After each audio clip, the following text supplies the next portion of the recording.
بسم اللہ الرحمن الرحیم۔ السلام علیکم۔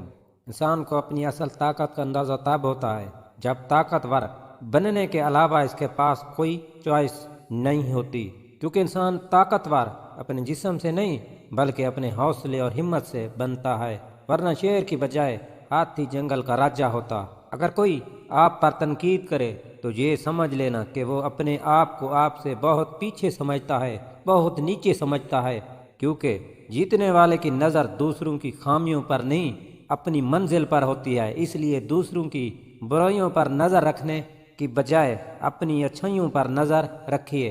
اور یہ بات بھی ہمیشہ یاد رکھنا کہ برتن کو صاف کرنے کے لیے اسے باہر سے کم اور اندر سے زیادہ دھونا پڑتا ہے۔ اس لیے اپنے دکھوں سے بھاگنا اور سچائی سے منہ پھیرنا بند کر دو۔ آنکھیں بند کرنے سے کبھی مصیبتیں نہیں ٹلا کرتی، اس لیے کسی بھی مصیبت سے مت گھبراؤ اور ہمیشہ یاد رکھو کہ مصیبت آئے بنا کبھی کسی کی آنکھیں نہیں کھلا کرتی۔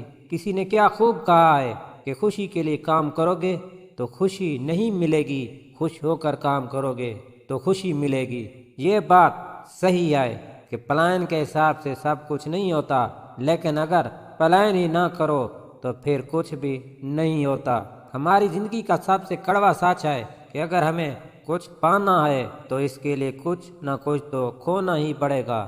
اگر کامیاب ہونا چاہتے ہو تو یہ مت ڈھونڈو کہ لوگ کامیاب کیسے ہوئے ہیں، بلکہ یہ معلوم کرو کہ جب وہ ناکام ہوئے تو تب انہوں نے کیا کیا، کیونکہ اصل سبق تمہیں ان کی کامیابی سے نہیں بلکہ ناکامی سے ملے گا۔ کامیابی تو صبح کے جیسی ہوتی ہے، یہ مانگنے سے نہیں بلکہ جاگنے سے ملتی ہے۔ دوستو، یہ بات ہمیشہ یاد رکھنا کہ یہ زندگی آسان نہیں، اس کے لیے خود کو مضبوط بنانا پڑتا ہے۔ صحیح وقت کبھی نہیں آتا، اس کو لانا پڑتا ہے۔ اور یہ بات بھی ہمیشہ یاد رکھنا کہ کامیابی حاصل کرنے کے لیے آپ کو اکیلے ہی آگے بڑھنا پڑتا ہے۔ لوگ آپ کے ساتھ تب آتے ہیں جب آپ کامیاب ہو جاتے ہیں، کہ لوگ تو پتھر مارتے ہی رہیں گے۔ یہ آپ پر ہے کہ آپ انہیں راستے کا پتھر بناتے ہیں یا ان پتھروں سے راستہ بنا لیتے ہیں۔